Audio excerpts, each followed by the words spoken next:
सोमवार को चमोली में आई बादल फाड़ तबाही ने सबको सहमा दिया। पल भर में पहाड़ का सारा नज़ारा पूरी तरीके से बदल गया। जिन पहाड़ों को उनकी खूबसूरती के लिए जाना जाता है, उनकी वादियों के लिए जाना जाता है, वो पहाड़ मौसम के बदलाव के कारण कितना खतरनाक रूप ले लेते हैं, ये चमोली में देखने को मिला। अचानक से ऊपर से आए सैलाब ने बीआरओ की मशीनों को बहा दिया और बैले ब्रिज को भी ताश के पत्ते के तरीके से गिरा दिया। हादसे को देखकर लोगों को धराली आपदा की याद आ गई। इसी पर आपको दिखाते हैं हमारी खास रिपोर्ट।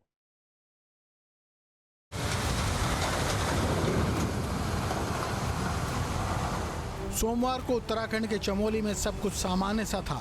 चमोली के पहाड़ बेहद खूबसूरत लग रहे थे, लेकिन मौसम इस घाटी को इतना संवेदनशील बना देगा किसी ने सोचा नहीं था। सोमवार को मौसम ने अचानक करवट ली और बादल फटने के बाद तेज बहाव ने तबाही मचा दी।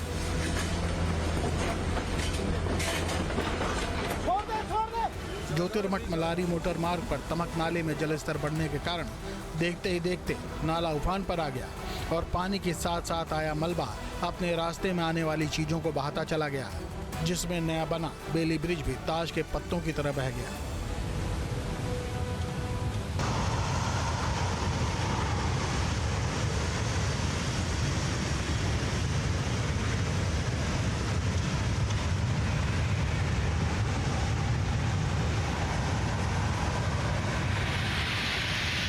चमोली जिले के नीति घाटी में बादल फटने की सूचना आ रही है।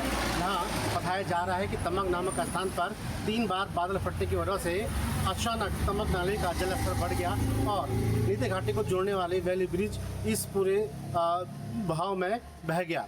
हालांकि कोई जनहानि की सूचना नहीं है। जिला प्रशासन द्वारा वहाँ पर रेस्क्यू टीमें भेजी गई है। तबाही का अंदाजा ऐसी बात से लगाया जा सकता है कि वहां बना तमक बेली ब्रिज जो काफ़ी मजबूत था और अहम कनेक्टिविटी का हिस्सा था और रिपोर्ट्स के मुताबिक तिब्बत सीमा की ओर जाने वाले संपर्क मार्ग से भी जुड़ा था, जहां ऊपर पहाड़ से पानी इतनी तेज बहाव के साथ आया कि वहां काम कर रही बीआरओ की एक मालवाहक गाड़ी और पोकलेन मशीन पानी में बहने लगी। पानी के करंट का अंदाजा आप लगा सकते हैं कि इतनी भारी मशीनें और गाड़ियां कितने आराम से बहती हुई आगे चली गईं। इसके साथ ही बीआरओ का एक कर्मचारी भी लापता हो गया।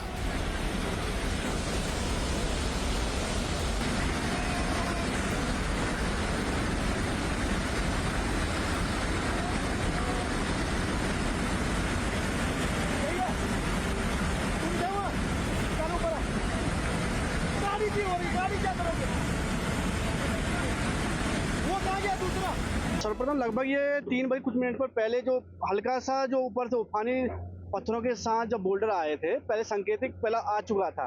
उसके बाद लगभग 5 बजे कुछ मिनट पर जो भयावह रूप जो आया हुआ है, इससे काफ़ी नुकसान हुआ। इसमें 3-4 गाड़ियां बही है और साथ ही पूरा क्षेत्र जो यहाँ पे हमारे फसली जो क्षेत्रीय लोगों के फसल सेब के पेड़ थे वो क्षतिग्रस्त हो चुके हैं।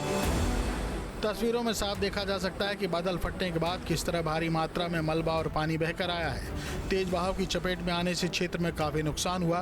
प्रशासन की ओर से सोमवार को ही राहत और बचाव का काम शुरू किया गया, लेकिन अंधेरा होने के कारण रेस्क्यू ऑपरेशन रोक दिया गया। बचाव दल ने गाड़ियों को तो किनारे कर दिया, लेकिन कर्मचारी अभी भी लापता बताए जा रहे हैं।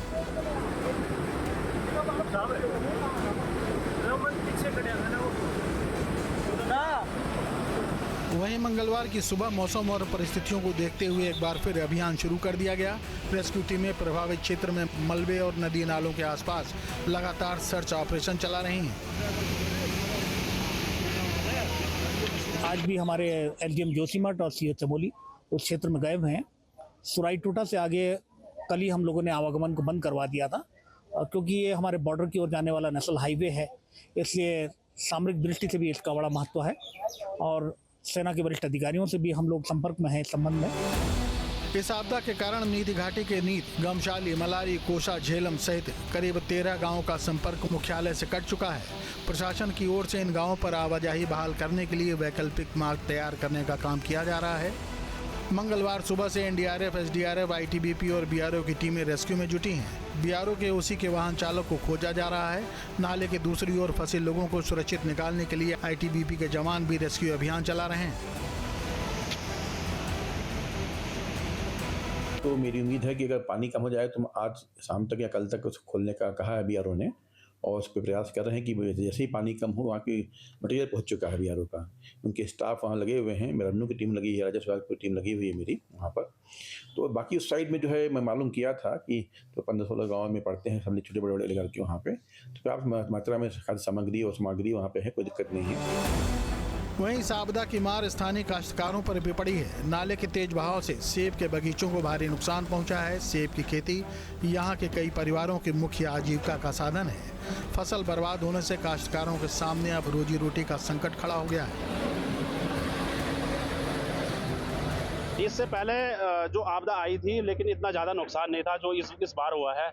इस बार लगभग कम से कम 8-10 परिवारों का इधर सेब का बगीचा, जो कम से कम 400-500 पौधे स्वयं मेरे ही हैं, 200-250 पौधे, और कम से कम यहाँ पे एक मकान क्षतिग्रस्त हुआ। क्षतिग्रस्त क्या पूर्ण रूप से बह गया है, और उनके साथ साथ में कम से कम 100-200 सेब के पौधे भी साथ साथ में हैं, आड़ू हैं, अखरोट हैं। लगभग कम से कम 500-600 के लगभग सेब के पौधे बहे होंगे। फिलहाल प्रशासन की प्राथमिकता ब्रिज के दूसरी ओर फंसे लोगों को सुरक्षित निकालना और प्रभावित क्षेत्र में राहत पहुंचाना है। रेस्क्यू टीमें लगातार मौके पर अभियान चला रही हैं। वहीं काश्तकार भी प्रशासन से नुकसान का जल्द आकलन कर आर्थिक सहायता उपलब्ध कराने की मांग कर रहे हैं, ताकि आपदा से प्रभावित परिवारों को राहत मिल सके। चमोली से संदीप कुमार के साथ टीम न्यूज़ स्टेट।